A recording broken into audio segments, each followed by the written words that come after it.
buenas. Desde San José, Costa Rica, les presentamos puroperiodismo.com, con lo mejor del periodismo. Hoy conversamos con Víctor Ramírez,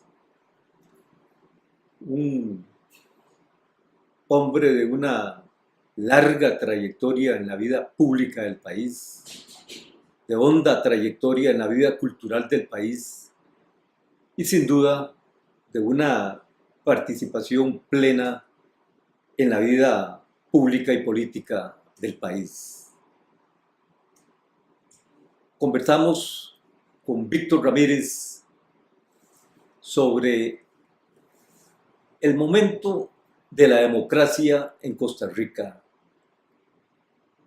de una democracia que para algunos pareciera no salir de un entrabamiento creciente, prolongado, extenso, pero para otros vivir momentos importantes de evolución, de transformación y de constante maduración en su andar.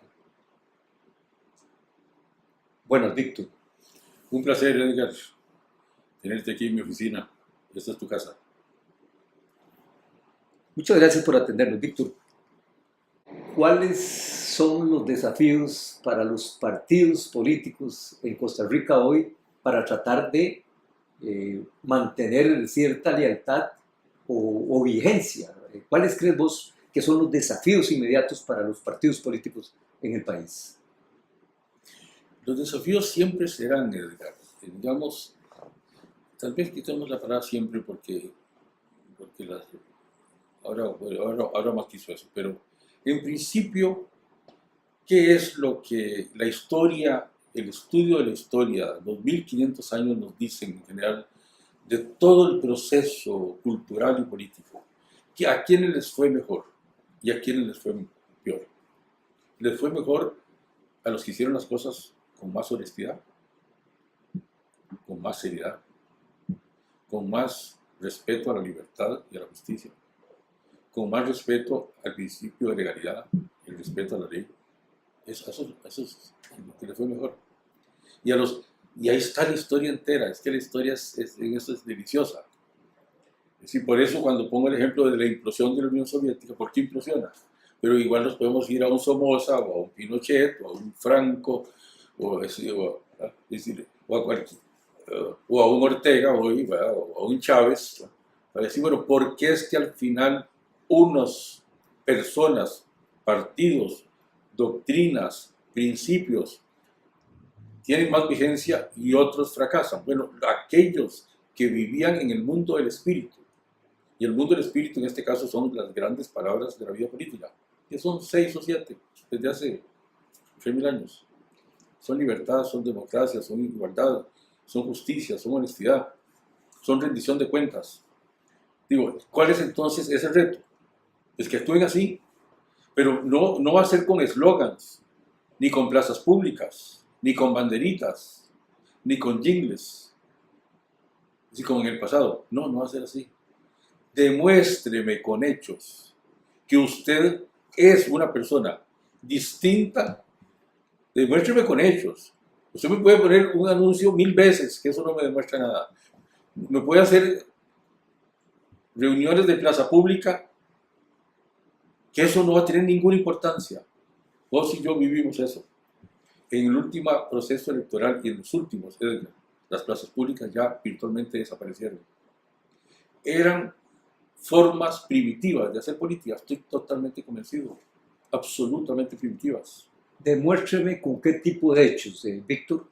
Bueno, cada uno de los señores, digamos, que va a ofrecer sus servicios al país, primero tiene que decir, aquí está mi vida. ¿Qué es lo que hace uno en cualquier trabajo? ¿Qué es lo que hace uno en la vida en general? Que si llega una secretaria o un chofer para decir, bueno, tiene que decir, bueno, ¿usted es chofer? Sí. ¿Y dónde ha sido chofer? ¿Y tiene licencia? Sí. ¿Y ha chocado? No ha chocado. Entonces, ¿qué es lo que tiene que decirle un candidato a los electores? esta es mi vida abierta, este es el libro abierto de mi vida. Ahora usted va a hacer el escrutinio, usted ciudadano, de esa vida. Y usted me va a demostrar qué ha hecho, no qué va a hacer, porque por Dios, el que va a hacer tiene que ser una persona si tiene 15 años o 20 años, o 30 años. Pero en la vida hizo, ¿qué ha hecho Edgar Fonseca? Ahora está la vida de Edgar Fonseca, muchos años de vida, que puede decir qué es lo que ha hecho. ¿Qué es lo que usted ha hecho? ¿Cuál ha sido su vida? ¿Verdad? Porque hablar es muy fácil, prometer es muy fácil. Dígame por qué yo tengo que creerle a usted. Sí, y no solo puedo hacerlo con base en los resultados de su vida. Con lo que vos planteas y el análisis que haces de ese amplio espectro de ciudadanos desafectos hoy hacia los partidos, no es fácil vislumbrar una definición, por ejemplo, para las próximas elecciones, como algunos la han planteado, de X partido retornando al poder o X candidato definido prácticamente como... no es fácil, no es serio, no es certero. Víctor, No, para nada. ¿por qué? Bueno, porque hoy la población, lo acabas de decir, porque hay una desafección colectiva. Es que antes era muy fácil, yo tenía de antemano, cualquiera que fuera, a un 35-40% de la población metida en el bolsillo. Hoy nadie tiene a esa población metida en el bolsillo. ¿Qué mejor ejemplo que la elección del 2014? Es decir, un hombre que en diciembre aparecía todavía con el 4 o 5% en todas las encuestas, terminó de presidente de la República. Pero si es que si eso no nos indica profundamente, es decir, el profundo cambio de la sociedad costarricense, en muchos campos y en el campo político, si tenía el 5%, eso era imposible en toda la época que vos y yo conocimos antes. Jamás. Pues en diciembre don Luis Guillermo tiene un 5% y crece como la espuma en las últimas 2 semanas de enero, en los primeros días de febrero, termina quedando de primero en la primera vuelta. Y lo más asombroso, que se nos olvida, que en la segunda vuelta obtiene casi el 80% de los votos. Es que eso es impresionante. ¿A qué lo atribuís vos ese 80%? Bueno, que había un deseo enorme de la población costarricense para que no continuaran los mismos que estaban gobernando. Digo, eso es todo. Los costarricenses han dicho, yo no quiero ya más, quiero hacer un cambio. Ya hoy valorarán si ese cambio fue correcto o no, eso es otro tema, ¿verdad? Ahora. Pero que en ese instante los costarricenses, de manera abismal, fuerte, es decir, decían, yo no quiero más, con lo mismo de siempre, que se demuestra de manera contundente en la segunda vuelta, 77, 78% creo que fue, ¿verdad? Eso es una cifra que no se da en las democracias en general, ¿no? Son en los sistemas, en los regímenes comunistas, donde metidos ni había tribunales de elecciones, ¿verdad? Pero, digo, eso es un pueblo casi de manera total, expresando que está descontenta con las cosas como se venían haciendo. Y le depositan a un desconocido, a un partido pequeño, que no ha gastado casi que nada en comparación con nosotros. Lo que el PAC había gastado en la primera vuelta, Edgar, es no sé si el del 30%, el 3-4% de lo que habían gastado los grandes. ¿Qué nos dice eso? Que igual toda esa parafernalia no sirve para nada. Si quieres ahora te cuento de una encuesta de CIEP que hizo posterior a las elecciones que me parece extraordinaria. Precisamente en ese contexto se generó una profunda expectativa de cambio. Pero si uno ve las más recientes encuestas, la percepción y la reacción de la opinión pública es severa, crítica hacia la administración. ¿A qué atribuís vos este sinsabor tan generalizado? Bueno, que la gente votó por un cambio, eso es obvio. Ahora, ¿qué significa la palabra cambio para cada uno de los ciudadanos? Ya eso podríamos pasarnos miles de horas, porque además cada quien es un mundo y cada quien tiene una idea distinta a lo que... Pero era algo distinto a lo anterior. Entonces, en general, hay un cierto simplismo en los seres humanos, claro que lo hay, y siempre lo habrá.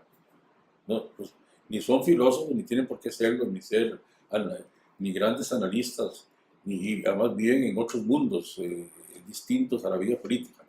Y entonces dice, yo voté por usted para que haga las cosas distintas.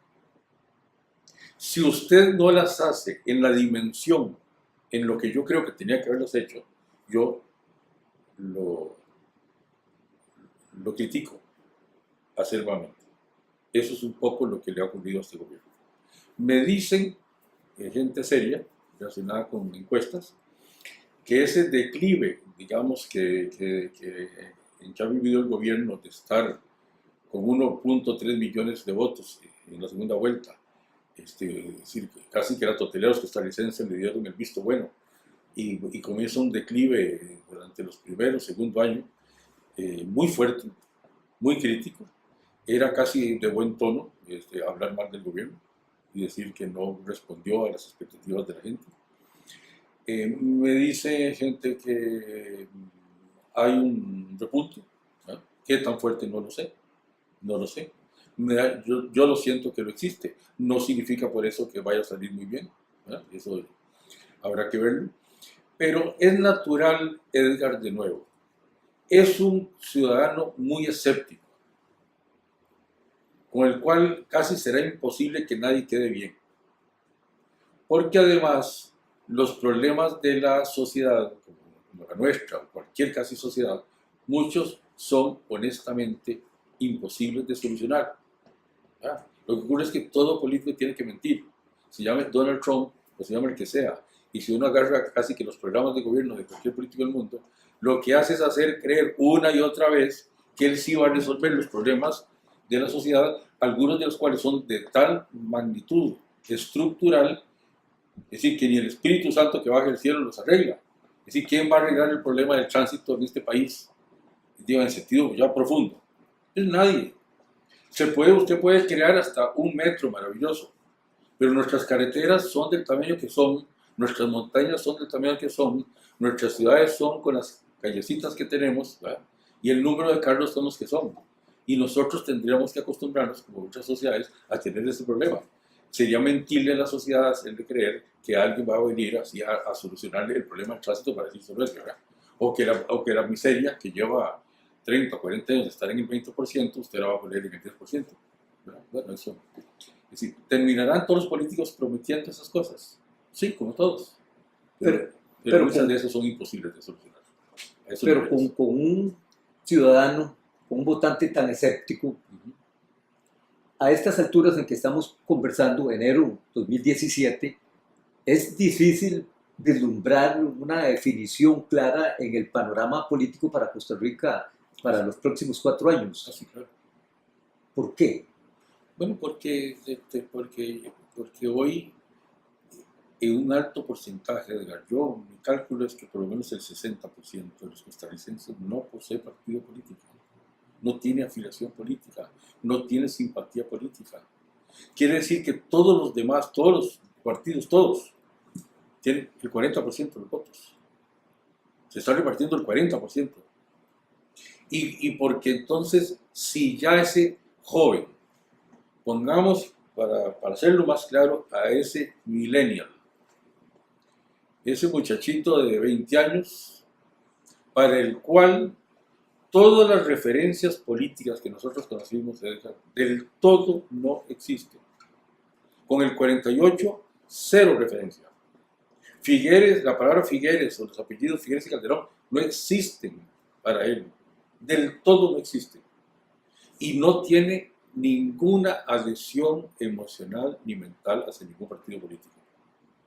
Eso dificulta a cualquier político, por supuesto que dificulta en la forma tradicional.